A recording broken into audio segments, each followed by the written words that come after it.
Mesdames et messieurs, bonsoir ou sahaïdkoum. On est très heureux de vous retrouver justement après l'iftar pour cette émission Média Pro qui décrypte pour vous toute l'actualité cinématographique et audiovisuelle. Bien sûr, on va cesser de parler des productions ramadanesques et on va s'attaquer aujourd'hui aux dernières sorties cinématographiques et bien sûr à la sortie du film La Reine d'Alger qui est sorti le 19 avril en France, une sortie un petit peu dans plus de 60 écrans.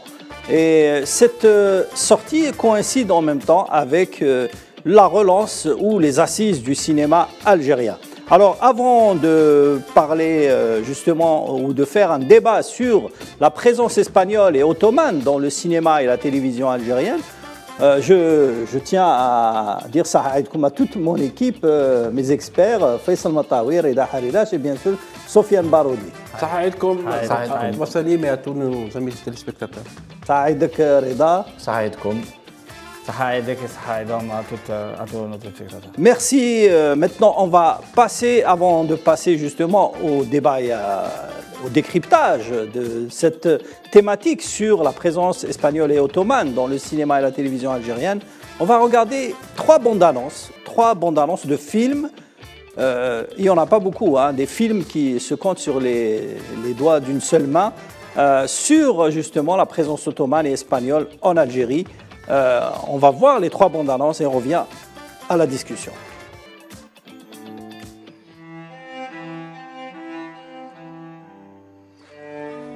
هذه المفاتيح هي الأثر الأخير لدولة العرب في إسبانيا. هل توجد أرض بدون صراعات؟ بدأ الأتراك يستولون على قلوب الناس. قد انضم إليهم العديد من أبناء الشعب الذين لم يعودوا يثقون في أمرائهم. المملكة بأكملها سقطت في الكمين يا مولاي. راودني حلم رأيت فيه أن المساجد تحرق. لقد ساءت الأوضاع في بلاد المغرب حيث يتقاتل الأنساب. تغادر الأميرات والزوجات والأطفال أولا. حذروا أنفسكم من الرحيل. ما دامت وهران وتلبسان قد سقطتا فكيف لمملكة الصغيرة أن تصمت؟ يريد الإسبان التفاوض معي بعد الإهانة التي أصابتني بسببها. إن سقطت غرناطة فلن يصدح مرة أخرى صوت مؤذن بالأندلس.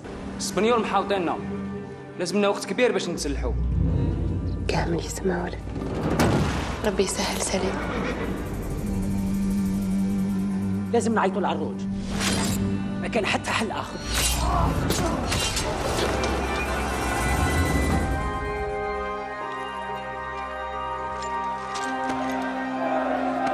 حررتنا سليم. كاين خاين وحنا اللي نلقاوه وحنا اللي نعاقبوه. مش حاب يقتلونا. لازم نروح نتخباو. راح نديروا العكس وليدي.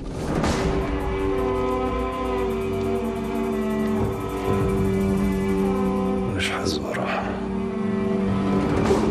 Vous Samira ne va pas comme quand Samira comme était bem. يكسني تشتكي عودة. سفيرة ما كان لنا لنتي تمسروين الجزائر. سليم كان خويا، أنا ما نقدرش خويا. إذا ماشي انت المجرم بلا القاح. أنا أم يحيى التعلمي. سكيني ما سمعت أنا همك صناني سيدي يكون الأصول التنمية. أنا معك.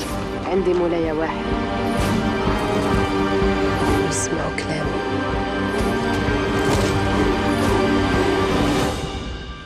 كما يسمعوا للسلطان. Notre région est venue aider la capitale. Sauf vous, Ahmed Bey.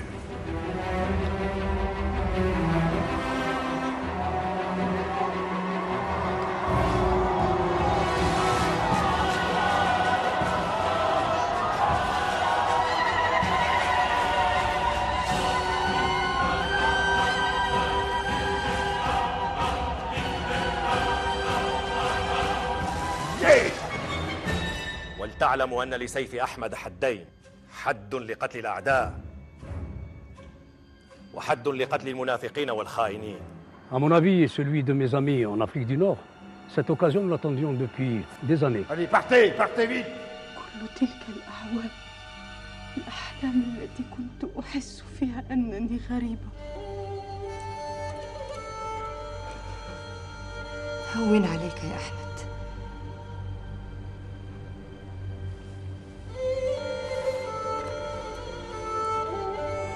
سيظهر الله الحقيقة.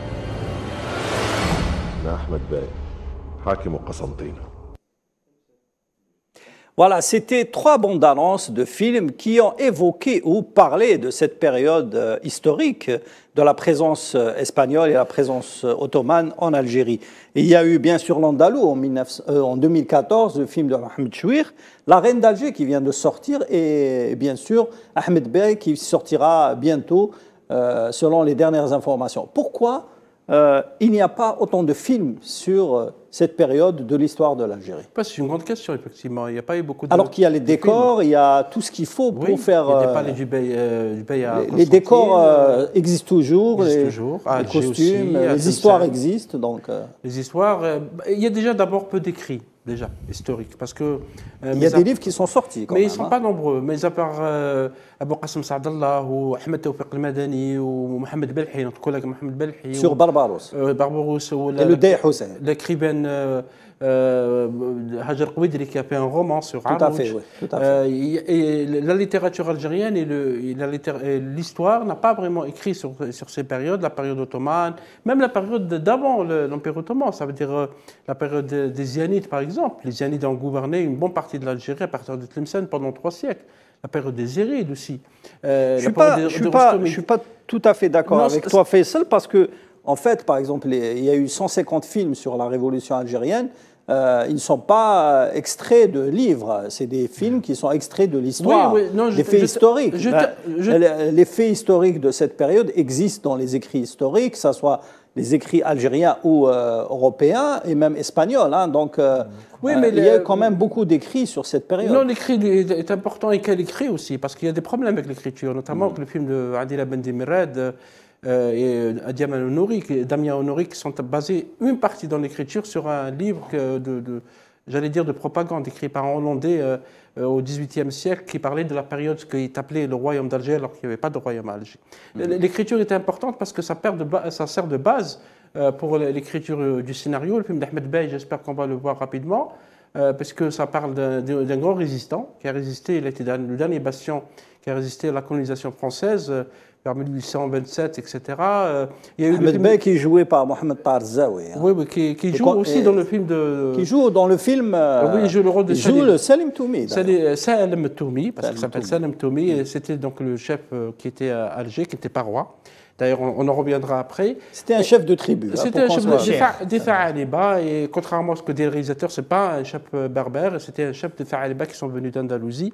Donc il y a beaucoup de révisionnisme aussi dans certains films, et c'est pour ça que c'est très important de parler de ces histoires. Mais il est vrai qu'on est d'accord que le cinéma n'écrit pas l'histoire, que le cinéma peut se permettre des folies, des fictions, même du côté romanesque. Il y a beaucoup de romanesque dans le film d'Adila Bendimirad, puisqu'elle parle de Zéphira. C'est de la fiction. Qui était l'épouse, c'est la fiction, mais qui est basée sur des faits historique, parce que Adila Bendimirad dit dans ses interviews aux médias français, grand intérêt des médias français d'ailleurs pour ce film, dit qu'il faut que nous sommes en train de reconquérir notre histoire. Et quand on reconquête l'histoire, il faut au moins l'écrire et le dire d'une manière qui se rapproche de la vérité. Zéphira n'a jamais été reine, elle n'a même pas été princesse, elle était l'épouse. Certains disent que c'était la seconde épouse de... non, dans le film, c'est la seconde épouse. C'est la seconde épouse de Salim Toumi. Et Zéphira n'a jamais monté de résistance contre Arouj. Bon, ça, c'est un débat qui viendra plus tard. Mais disons qu'il y a beaucoup de choses à raconter sur cette période de l'histoire algérienne, avant l'Empire ottoman, durant les périodes rostomides, durant les périodes des Zérides, des Zianides, les Zianides qui ont livré des guerres aux Hafsides, qui sont venus du Maroc, qui ont fait même le siège de Tlemcen pendant 8 ans, etc. Donc je pense que la difficulté, elle est liée d'abord à l'écriture et au texte, parce qu'il faut aussi écrire sur ces périodes. C'est aux Algériens d'écrire leur histoire, c'est pas aux autres. Et ensuite, ça demande énormément de moyens, parce qu'il faut des costumes. Et il y a un grand effort, il faut le saluer dans le film d'Adila Bendimirad, Damien Honouri, sur les costumes et les décors. Il y a eu des recherches sur la végétation, sur la nourriture, etc. Parce que la colonisation française qui est venue après a tout effacé. On a tenté de tout effacer comme s'il n'y avait pas de nation, il n'y avait pas de palais, il n'y avait pas d'histoire, il n'y avait pas une Algérie qui existait. Il y avait même quelqu'un qui doutait de l'existence de la nation algérienne. Mais le cinéma algérien, effectivement, doit faire un effort, cinéma documentaire aussi, pas uniquement de fiction, pour essayer de raconter l'histoire telle que les Algériens la racontent, pas par les autres, parce que les autres, les Espagnols ont été des conquérants. Et moi, j'invite personnellement nos amis téléspectateurs à relire le livre d'Ahmed Toufiq al-Madani qui a été écrit en 1965, qui s'appelle 300 ans de guerre entre l'Espagne et l'Algérie. Il a restitué l'histoire notamment entre 1492 et 1792. C'est le livre à rééditer parce que c'est un rare ouvrage qui justement parle de cette période de Selim Toumi, il parle de Zéphira, il parle aussi comment Selim Toumi a trahi en pactisant avec les Espagnols. Alors, Reda Harira, vous êtes un spécialiste de la Turquie qui a eu une présence de 300 ans en Algérie, de 1500 jusqu'à 1800. Pourquoi il n'y a pas autant de films ou de livres sur cette présence justement en Algérie? Parce que la présence turque, ou plus précisément la présence ottomane, a complètement disparu de la conscience algérienne ces dernières décennies. De la conscience? De la conscience, oui. Elle était encore très présente au début du XXe siècle, notamment dans les petites et moyennes villes, vivaces, parce qu'il y avait encore des beylikats voisins comme le beylikat de Tunis ou celui de Tripoli jusqu'en 1912, ce qui a permis le maintien encore... Même en Égypte, hein, et en Égypte aussi. Le roi Farouk. Exactement, ce qui a permis donc le maintien de cette mémoire, notamment dans les familles citadines en Algérie jusqu'à la Première Guerre mondiale. Et puis par la suite, ça a complètement disparu parce qu'il y a eu d'abord la disparition du califat et le fait que Mustafa Kemal a voulu effacer toute trace quasiment de l'Empire ottoman, mais en Algérie également, parce que même après l'indépendance en 1962, il faut savoir que l'Algérie indépendante s'est construite essentiellement sur ses racines arabo-berbères et musulmanes. Et il y a eu effectivement quelques auteurs comme Toufiq Madani qui ont insisté sur cette présence ottomane uniquement parce que lui-même est d'origine turque. Sa famille est d'origine turque et il a joué un rôle important dans la réhabilitation à titre personnel de la présence ottomane dans la conscience des Algériens. Donc c'est cette disparition-là qui, petit à petit, a été revisitée depuis le début du XXIe siècle parce qu'il y a une nouvelle géopolitique qui se met en place en Méditerranée et qu'il y a un rapprochement qui s'opère entre la Turquie et les pays, notamment d'Afrique du Nord. Sofiane Baroudi, quand on parle justement du film L'Andalou de Mohamed Chouikh et le film de Zafira, le film La Reine d'Alger qui parle de la Zafira et éventuellement Ahmed Bey, on remarque qu'il y a un engouement pour le film historique qui n'évoque pas la colonisation française. Justement, j'aimerais... Est-ce qu'on veut tourner la page de l'époque historique de la colonisation française pour parler de cette présence espagnole et ottomane? Déjà, je pense qu'il y a une nécessité par rapport à l'époque coloniale de sortir du prisme juste de l'étude de la guerre de libération pour aller au-delà vers l'étude de toute l'époque coloniale, c'est-à-dire de 1830, avec les résistances populaires jusqu'en 1962, étape par étape. Et ça a été demandé officiellement. D'ailleurs, ça sera la tâche de la commission mixte d'historiens qui ne va pas se concentrer, de la commission mixte algéro-française, qui ne devra pas se concentrer juste sur la guerre de libération, mais essayer une écriture de l'histoire qui remonte jusqu'en 1830, une écriture qui soit plus objective. Après, il y a une vraie demande parce qu'il y a une histoire très très riche, notamment en lien avec l'Andalousie. La présence musulmane en Andalousie a duré plus de 7 siècles et le repli d'Andalousie a entraîné aussi une phase de au moins 5 siècles jusqu'au jour d'aujourd'hui de flux et de reflux et si vous voulez aussi une lutte civilisationnelle que représente justement l'alliance qui a été tissée avec l'Empire ottoman face à ce que représentait le royaume d'Espagne, c'est-à-dire à la chrétienté conquérante, notamment c'est dû au legs d'Isabelle la catholique et de Ferdinand. Après, j'aimerais rappeler aussi une référence historique très importante sur ce point-là, qui est Mouloud Qasim Naït Belqasem, qui a écrit beaucoup d'ouvrages, notamment un livre qui visait à justement démontrer l'existence de la nation algérienne avant 1830, qui s'appelle « La personnalité internationale de l'Algérie avant 1830 ». C'est un recueil d'abord de traités internationaux que l'Algérie avait tissés avec différents États de la région, des États européens, mais pas seulement. Et c'est un retour aussi sur comment l'alliance avec l'Empire ottoman a été tissée, dans quelles conditions. C'est-à-dire les conditions, c'est d'abord ce que je disais, l'aspiration d'Isabelle la catholique au nom de la chrétienté à conquérir l'Afrique du Nord et notamment le Maghreb central, c'est-à-dire l'Algérie, mais aussi ce qu'on appelle le traité de Tordesillas entre le Portugal et l'Espagne, qui est un traité géopolitique offensif qui devait justement servir, si vous voulez, de base politique à la conquête de l'Afrique du Nord. Et ça a commencé dès 1497 avec notamment l'invasion de Ceuta et Melilla, qui reste un problème posé jusqu'au jour d'aujourd'hui. Il y a eu ensuite Oran, la prise de Bougie en 1510. D'ailleurs, la prise d'Oran, elle a duré jusqu'à la fin du 19e siècle, c'est-à-dire jusqu'à peu près 1790. L'occupation espagnole d'Oran. Et donc, le livre démontre à la fois qu'il y a une personnalité et un État algérien allié à l'Empire ottoman qui sert, si vous voulez, d'avant-garde défensive à tout le monde musulman face à la conquête de l'État et du royaume espagnol qui ne s'est pas borné juste à l'Afrique du Nord. Parce que les principaux, par exemple, si vous voulez, les principaux éléments ou alors les principaux leaders de la tentative de conquête sont ceux-là même qui étaient impliqués dans le génocide des Amérindiens et dans la conquête de ce qui a été appelé le Nouveau Monde. Je pense notamment à Cisneros, le cardinal Cisneros, ou alors à des personnages comme Cortés. Tous deux ont combattu et été impliqués justement dans la tentative de conquête d'Afrique du Nord. Et aussi, ce qui est important à rappeler, c'est qu'il y a eu une résistance récurrente et que la présence, entre guillemets, ottomane en Algérie n'était pas vraiment une présence, mais plutôt une forme d'alliance géopolitique défensive.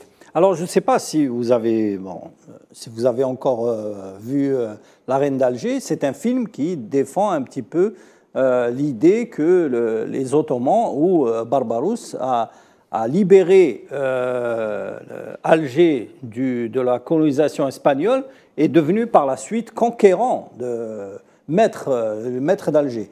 Le film est anti-turc, anti-ottoman dans sa conception. Dans le film L'Andalou de Mohamed Chouir, c'est l'inverse. Le film est pro-espagnol, c'est-à-dire qu'il montre la résistance des Espagnols contre les Turcs. Donc il y a vraiment une absence de position des Algériens dans la présence espagnole et turque dans les films. Les Espagnols ont été, comme l'a expliqué Sofiane, le colonialisme espagnol a été parmi les plus sauvages de l'histoire, avec celui du Portugal, parce que dans l'Amérique du Sud, l'Amérique n'a jamais été latine, parce que l'Amérique latine-américaine, c'est bien une invention espagnole. Il y a eu des massacres de tribus, et il y a eu des vols et des pillages. Les Espagnols ont fait la même chose en Algérie, et comme l'a expliqué Ahmed Toufiq al-Madani, ça a duré 300 ans, les conquêtes d'Oran, les conquêtes de l'Ouest, et Jiménez de Cisneros, de sinistre réputation, comme l'a expliqué Sofiane, était dans l'idée qu'il faut conquérir les territoires de l'Afrique du Nord parce qu'il faut que tout le monde soit chrétien. Et l'idée, c'était de libérer les chrétiens captifs, alors que les Algériens à l'époque, les Ianides, les Érides et les autres, avaient un bon comportement avec les chrétiens. Et les Ottomans, ils sont venus ici à Arrouj, puisque Arrouj est présenté comme un sauvage dans le film de Adila Ben Demirad et Damien Honouri. Peut-être c'est ça la ligne éditoriale de ce film. Arrouj a libéré une partie, il a participé à des batailles à Bjaya, à la demande de la population. C'est là où il a perdu une main. Et également, il a participé à la libération du Jijel contre les Genois. Et il est venu à Alger à l'appel des Algériens qui ont demandé à libérer le Pénan d'Alger parce que ça permettait aux Espagnols de les occuper. Donc Arrouj et Kherdé sont venus à la demande des Algériens, parce que les Espagnols ne sont jamais arrêtés de vouloir conquérir l'Algérie. Et malheureusement, le film d'Adel Ben Demirad, qui apporte un certain révisionnisme, je pense, pour dire, voilà, c'était effectivement une conquête, c'était une sauvagerie. Bien sûr, Arrouj est présenté, qui est joué par Dali Ben Salah, est présenté comme quelqu'un qui a été très violent, ce que ne disent pas les historiens, ce que ne racontent pas les historiens, et ce que n'écrivent pas donc, les livres d'histoire. Et donc c'est pour ça qu'il faut être prudent lorsqu'on fait ce genre de film. Est-ce que ça obéit à une feuille de route? Est-ce que ça, je ne sais pas. Il y a une absence, si tu permets, Faisal, il y a une absence de choix de l'Algérie concernant la présence de Barbarousse, parce que Barbarousse, n'oublions pas, il a son buste en haut de la Casbah. Donc, il y a eu la série Barbarousse qui a été produite par TRT, la chaîne publique turque, et qui devait être coproduite avec la télévision publique algérienne. Oui, oui. Finalement, ça n'a pas été fait. On a fait justement un documentaire ou un reportage sur cette série. Cette série montre comme quoi Barbarousse est venu libérer Alger, avec tous ses navires, toute son armée, etc. C'est une super grosse production de la TRT à laquelle n'a pas participé et devait même être tournée une partie dans Bastion 23 à Alger. Donc il y a des décors que les Turcs sont venus prospecter et regarder. En même temps, il n'y a pas eu d'accord entre la télévision publique algérienne et la télévision turque sur cette production, alors qu'elle montrait un petit peu Barbarousse comme le libérateur d'Alger. Oui, le Barbarousse est venu de Gigel, son frère est venu par bateau vers 1515-1616. Avec 1700 hommes, et lui est venu par terre. Il a libéré Cherchel pour revenir à Alger. Donc, est-ce que c'était quand une population fait appel à un corsaire, parce qu'il est présenté, comme vous remarquez dans la lecture qui sont faites du film de Damien Honoré, comme un pirate, et même Dali Ben Salah disait en parlant de son rôle que je suis le pirate des Caraïbes du bled. Donc vous savez qu'on est dans un schéma de caricature. D'ailleurs, ils sont habillés comme les pirates des Caraïbes. Oui, donc présentés comme même les costumes comme le fameux film hollywoodien. Parce que le bras d'argent, etc., c'est aussi pour donner l'idée de dessin animé, d'une idée de quelqu'un de sauvage. C'est toujours dans la même lecture anthropologique qui est faite de cette période. Parce que maintenant, dans la littérature française, notamment la littérature diplomatique, on veut présenter la Turquie comme un ancien colonialisme, autant que d'autres pays comme la Russie ou la Chine, ça, dans le discours officiel. Et donc, quand on raconte... C'est pour ça que je dis que c'est aux Algériens de raconter l'histoire. Je ne dis pas qu'Adel Ben Demirad n'est pas une Algérienne. Raconter l'histoire à Algérienne. Algérienne, à notre manière. On ne le fait pas pour plaire à c'est un manque de position, pardon. C'est un manque de position des historiens algériens il y a un manque de position, cette présence. Il y a un manque de position, il y a aussi des brouillages de cartes. Il y a aussi beaucoup de mensonges, parce que le film de la Reine d'Alger, il y a beaucoup de mensonges qui ne sont pas du tout vrais. Il n'y a pas eu de résistance de Zéphira. Et d'ailleurs, même l'idée que Harouj aurait tué Salim Toumi, elle est très contestée par les historiens. Oui, ça n'a jamais été prouvé. Et ce qui n'a pas été raconté, c'est que Salim Toumi a demandé de l'aide aux Espagnols. Même son fils, Yahya, qui est parti à Oran, demandait de l'aide aux Espagnols. Ce n'est pas montré dans le film. Ce côté trahison est caché. Pourquoi il est caché dans le film? Si on est dans l'idée de raconter l'histoire de cette période de l'Algérie, c'est vrai que le XVIe siècle algérien est très peu connu dans le cinéma, n'apparaît pas parce que le colonialisme français qui est venu après, pendant 132 ans, a tout effacé, ou a tenté de tout effacer, y compris en détruisant les palais, en faisant du pillage. C'est écrit même par les historiens français. Et c'est pour ça aux Algériens de reconquérir leur histoire. Oui, Reda, vous voulez intervenir? Oui, je voulais intervenir. C'est-à-dire qu'en ce qui concerne ce film-là, étant donné qu'il y a eu des approximations historiques, ce n'est pas un film historique, c'est plutôt un roman. Parce qu'un roman historique, on peut effectivement faire, je dirais, des digressions et inventer même une sorte de fiction. Mais ce qui est important, il faut insister sur certains personnages, par exemple comme Kherdin Barberousse. Kherdin Barberousse, c'est l'équivalent de l'amiral Nelson chez les Britanniques. Si vous allez à Istanbul maintenant, c'est le plus grand amiral de l'histoire de la marine ottomane. Tout à fait. Et il eût été préférable, donc dans ce film-là, qu'on mette réellement en valeur ces personnages-là, parce que Pirates des Caraïbes, ce n'est pas du tout le cas. Les historiens l'ont clairement identifié, et tous les historiens comme étant quasiment le plus grand amiral de l'Empire ottoman. Ça, c'est le premier point. Le deuxième point... Il n'est pas glorifié dans le film, hein, pour qu'on soit... Non, pas du tout. Lui, il parle de Kherdin. Oui, je parle de Kherdin, de son frère. Mais bon, qui est arrivé lui aussi, juste derrière. Autre chose, le titre du film, La dernière reine d'Alger, Toumi était émir d'Alger. Il n'était pas, c'était l'émir d'Alger, il lui était préférable de l'appeler princesse, la dernière princesse. Certains ne l'appelaient pas émir. Hein. Oui, ils considéraient comme un chef de tribu, comme un cheikh. Parce qu'il y avait une situation politique de crise. Mais le titre, c'est émir. Oui, c'est émir, c'est principauté. Voilà, c'était au départ, c'était un chef de tribu et qui a été donc élu et fait émir d'Alger à ce moment-là. Par les commerçants, les féodaux. Voilà, et les notables d'Alger. Oui.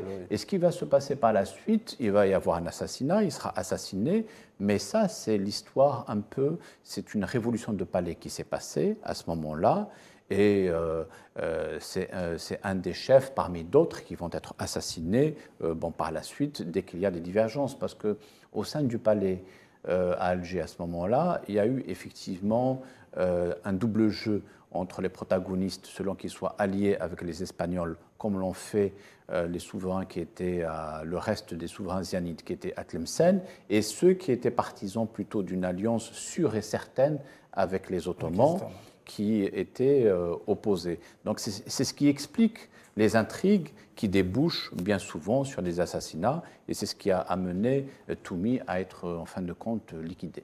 Oui, j'aimerais bifurquer sur ça, c'est-à-dire que le XVIe siècle est, si vous voulez, un siècle de très haute activité, de complications politiques. D'ailleurs, c'est là que l'Empire espagnol émerge comme étant la première puissance mondiale. C'est après le XVIe siècle que l'Empire espagnol et aussi le Portugal, de par la conquête notamment des Amériques, est devenu le premier empire. Mais si vous voulez, le contre-coup de ça, ça a été la perte du contrôle de la mer Méditerranée, parce que c'était l'enjeu central. D'ailleurs, un personnage comme le pirate des Caraïbes, ou alors toute l'activité de la piraterie européenne dans les Caraïbes, ceci a existé parce que l'alliance, notamment entre le Maghreb central et l'Empire ottoman, a empêché l'activité commerciale de rapine des empires espagnols, portugais et autres empires en mer Méditerranée. C'est ce qui a permis un transfert, si vous voulez, aussi des intérêts de ce qu'on appelle le mercantilisme européen vers le continent américain, et donc vers aussi la naissance de ce qui a été appelé le Nouveau Monde. Et dans ça, je veux dire que c'est vraiment un enjeu central, y compris pour le changement d'équilibre au niveau international, et c'est en ça que ça ressemble un peu à la conjoncture actuelle, où on voit vraiment un bouleversement des rapports de force et la naissance peut-être d'un nouvel ordre. C'était à peu près le cas au XVIe siècle. D'ailleurs, même s'il n'y a pas d'histoire foisonnante, entre guillemets, d'historiographie, il y a l'œuvre de la poésie populaire qui est revenue d'une manière, si vous voulez, très importante sur les confrontations avec l'Empire espagnol, et notamment, je pense au grand poète Sidi El Khdar Ben Khlouf, qui est un grand référentiel de la culture populaire en Algérie. Alors, avant de poursuivre le débat, on va revenir un petit peu sur le côté technique ou cinématographique des œuvres qui ont été réalisées sur cette période. Il y a eu des tentatives, justement, qui ont essayé de parler de cette période historique ottomane, mais d'une manière un peu comique, hein. Bien sûr, Ja'far Qasim, on a un petit peu évoqué dans sa série Ashur al-Ashar, mais il y a eu aussi une série qui parlait justement d'un héros de la période ottomane, c'est Raïs Korso. Alors on voit un petit peu les deux bandes annonces interprétées par le grand comédien Salah Ougrout, à qui on présente ses prompts rétablissements, qu'on souhaite qu'il revienne sur le terrain et sur les plateaux de télévision pour justement perpétuer ses rôles historiques.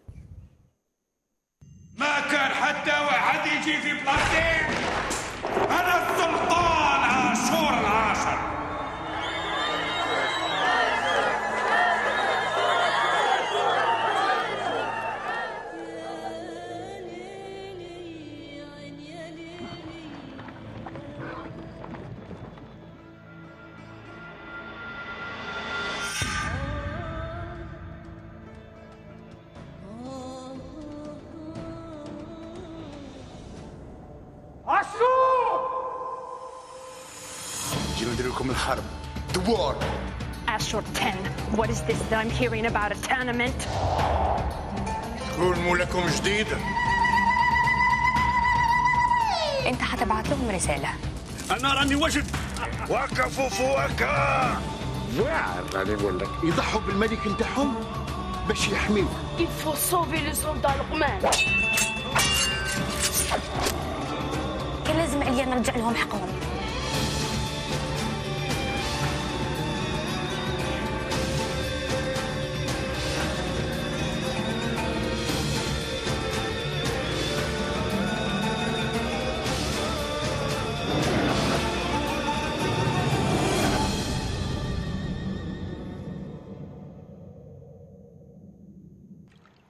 انت راك تبكي. اجلك يا مولاي. واش بهم؟ راهو مليح وكل ياسمين. اي بصحتك. الله يسلمك. C'était Ashur al-Ashar et Raïs Khorso, des films épiques ou des séries épiques sur la période justement historique.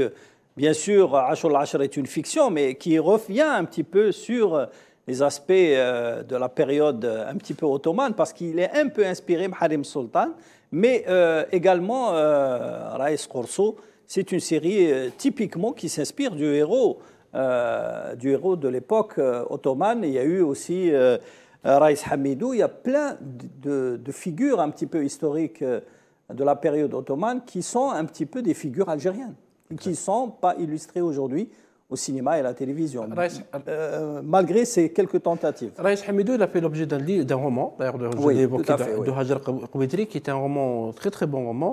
Pourquoi il n'a pas été adapté Il peut être adapté, parce que l'écriture de Hajar, qu'on salue, elle se trouve actuellement à l'étranger, il peut être adapté à l'écran, parce qu'elle a raconté plein d'histoires qu'on ne connaît pas. Et j'ai personnellement discuté avec Hajar, qui enseignait à l'université d'Alger. Elle m'a dit qu'elle avait fait beaucoup de recherches, notamment en Turquie, sur cette personnalité qui est très intéressante, parce qu'elle raconte une partie de l'histoire d'Alger et de l'Algérie. Arrouj lui-même est aussi une grande figure. Moi, j'aurais aimé que le feuilleton coproduit avec la télévision turque ait lieu. Barbaros. Il y a aussi... Ça s'appelait Barbaros. Il y a Khaireddin, il y a tous les autres, parce que les Turcs sont restés 3 siècles. Les 3 siècles, ça reste dans l'histoire. Ça reste dans l'histoire. Dans l'histoire, dans les palais, dans l'écriture. Justement, quand on voit un petit peu, c'est vrai que Ashur al-Ashar a été tourné en Tunisie et Khorso un petit peu en Turquie, mais les costumes sont algériens, les décors, c'est l'inspiration algérienne, les comédiens sont algériens. Aujourd'hui, il manque rien pour faire des histoires. D'ailleurs, qu'est-ce qui a poussé un petit peu nos réalisateurs à s'attaquer à ce genre de cinéma ou de télévision, de séries télévisées? C'est grâce à l'émergence des séries historiques sur les Ottomans, les séries turques comme Harim Sultan, comme Ortogol, etc. Oui, le sultan Abdelhamid II, qui était le dernier roi, tout à fait, oui. Qui est un excellent feuilleton, qui raconte un peu ce qui s'est passé à l'époque. Oui, il y a beaucoup de choses qu'on peut raconter. L'histoire de l'Algérie d'avant, même on parlait des films réalisés pour la guerre de libération nationale, que ce soit les documentaires ou les films, même cette période, il y a très peu de films. Il y a eu beaucoup de massacres, beaucoup de violences, comme durant la période coloniale, notamment les enfumades de la Dahra, le massacre de la tribu Oufia al-Harrach, tous les massacres commis par les généraux qui malheureusement sont cités dans les quartiers d'Alger comme Clozel, comme Messonnier, comme même Rovigo, etc., qui ont eu aussi des massacres. Et on a oublié de parler du plus grand héros de l'histoire algérienne, c'est l'Émir Abdelkader. On attend toujours le grand film. On attend toujours le grand film. Absolument, l'Émir Abdelkader, Cheikh al-Muqrani aussi, la révolte des Aatcha, etc. Parce que Sofiane parlait de cette commission mixte algéro-française d'historiens. Oui, parce qu'il y a eu beaucoup de crimes commis durant les premières années de la colonisation. Et ces faits doivent être portés à l'écran, même dans le drama. Pourquoi pas aller vers les dramas? On salue d'ailleurs Allah yarhamou Hatem Ali, qui est réalisateur syrien, qui s'est intéressé à la période andalouse. Je pense qu'il a fait 2 ou 3 feuilletons, notamment Saqr Quraysh et Moulouk wa Tawaif, parce que le drama arabe a aussi ignoré la période andalouse. Il y a eu beaucoup d'histoires, la période andalouse. C'est 8 siècles, c'est quand même 8 siècles, qui a marqué toute l'histoire de l'Europe. Et tout ça, c'est aux Algériens, à ceux qui ont été concernés par l'histoire, de le faire. Il ne faut pas qu'on le fasse parce que les autres, quelle que soit la manière, est-ce qu'il y a une crise, il y aura toujours un révisionnisme quelque part. Faisal, justement, on évoque souvent le problème du scénario. Est-ce qu'il y a une crise d'écriture? Parce qu'on ne fait pas référence, l'écriture c'est une chose, mais on ne fait pas référence aux historiens. Quand on fait un film sur un fait historique, rares les historiens qui sont dans les génériques. Oui, parce que notre ami Reda parlait d'un film historique ou pas. Je pense qu'Adela Bendimeled, dans son discours par rapport à la reine d'Alger, parle d'un film d'histoire. Les réalisateurs, producteurs disent qu'ils ont consulté des historiens, on peut leur faire confiance, mais disons effectivement, oui, il y a une connexion à faire entre ceux qui écrivent les scénarios, entre l'université, les instituts d'histoire. Je pense qu'ils doivent s'intéresser parce que qu'est-ce qu'on connaît de la période zianide? Les Zianides ont aussi construit, notamment du côté de Tlemcen, le Mechouar, etc. Les Zianides, ils ont donné à l'Algérie 29 rois.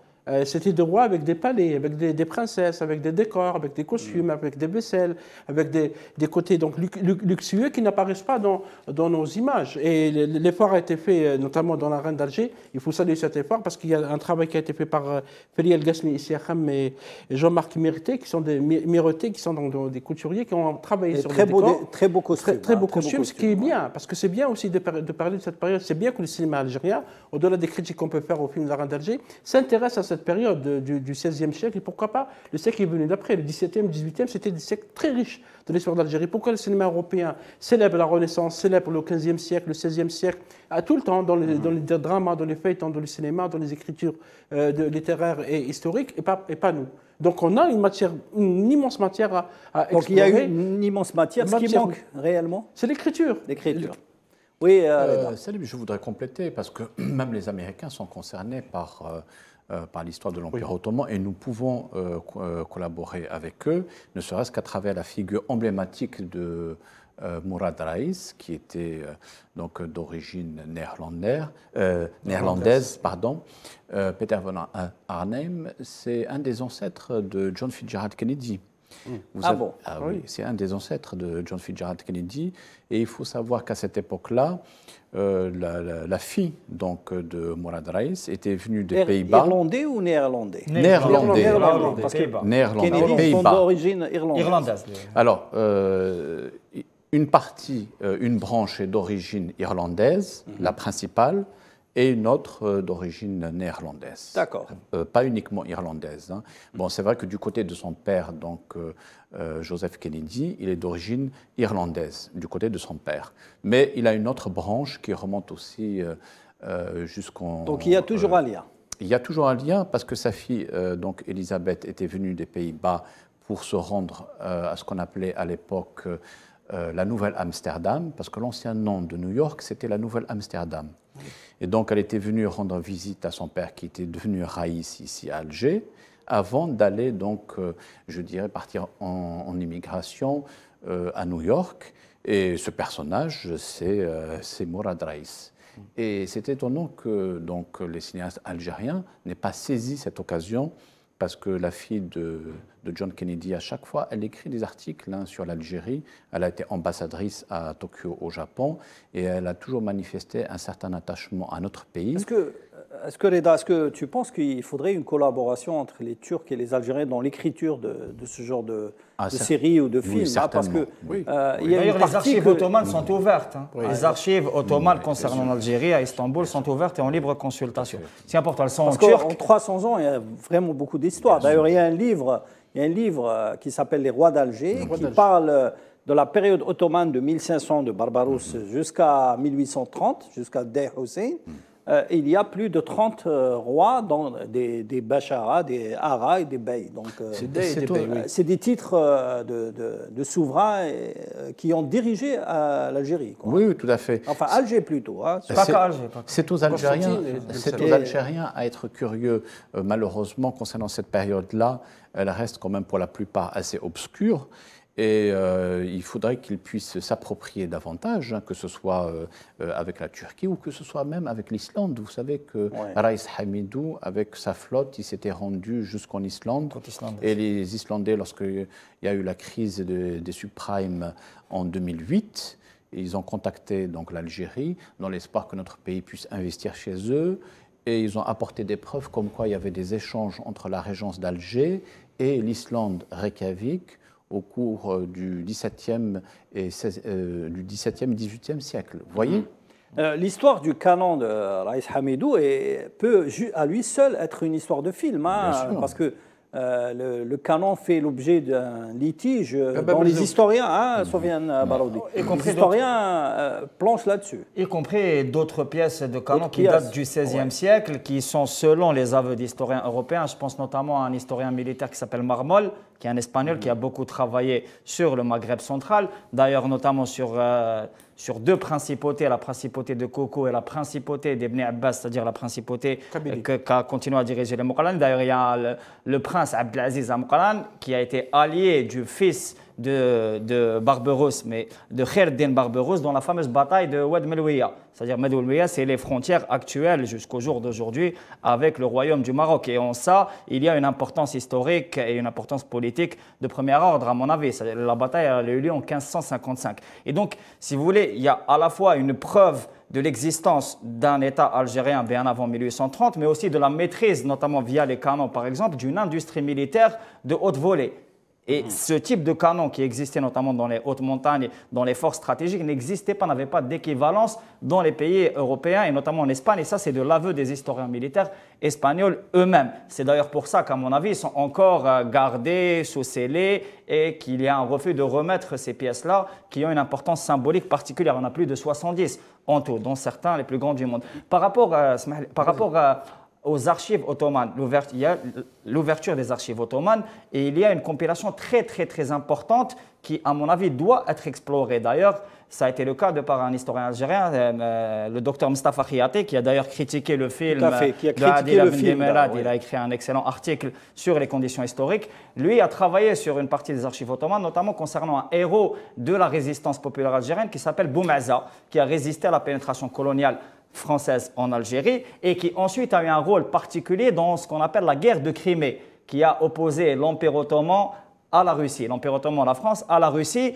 Et donc, il y a plein d'histoires très intéressantes parce que Boumaza a apparemment réussi, y compris à mobiliser beaucoup de monde dans ce qu'on appelle les musulmans, les Tatars de Crimée, qui sont jusqu'au jour d'aujourd'hui un enjeu parce qu'il y a un conflit en Ukraine très important. D'ailleurs, Zelensky a récemment essayé de mobiliser les musulmans de Crimée. Et donc, on peut trouver, si vous voulez, des informations très intéressantes au niveau historique, mais aussi des informations qui sont capitales actuellement au niveau politique. Oui, mais il faut que les Algériens écrivent. C'est pour ça qu'on insiste sur... Parce qu'il y a beaucoup d'anthropologie, beaucoup d'inventions dans ce qui a été écrit par rapport à... L'Algérie est un pays qui a connu l'Empire romain, il a connu l'époque punique.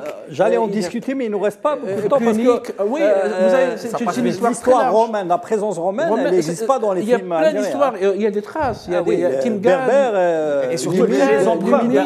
Il y a au moins 7 empereurs, les Caligula. Il y a le canon, on parlait de canon Baba Merzouk, que l'Algérie continue de réclamer. Oui, c'est le canon Baba Merzouk. Et il fait partie des litiges d'ailleurs entre l'Algérie et la France. Il y a d'autres biens que l'Algérie réclame, notamment les archives. Cléopâtre de Mauritanie. Absolument, Cléopâtre aussi. Je voulais revenir un petit peu sur la reine d'Alger. Il sort dans 67, c'est quand même énorme pour un film algérien.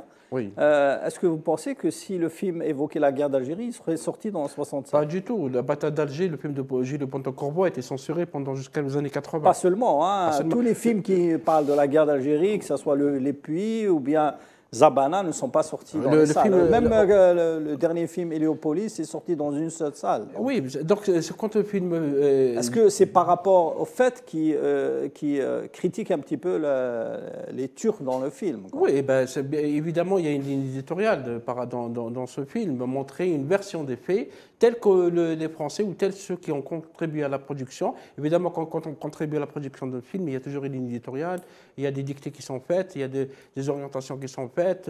Et quand on voit les déclarations des principaux protagonistes liés à ce film dans les médias français, on comprend qu'il y a une certaine orientation, d'où cet intérêt pour ce film. Si le film avait montré les massacres de 8 mai 45, comme le film Hors la loi, et encore, il a montré quelques images. Hors la loi de Rachid Boucherb en 2010, même pas 8 minutes, vous avez vu comment il a été attaqué.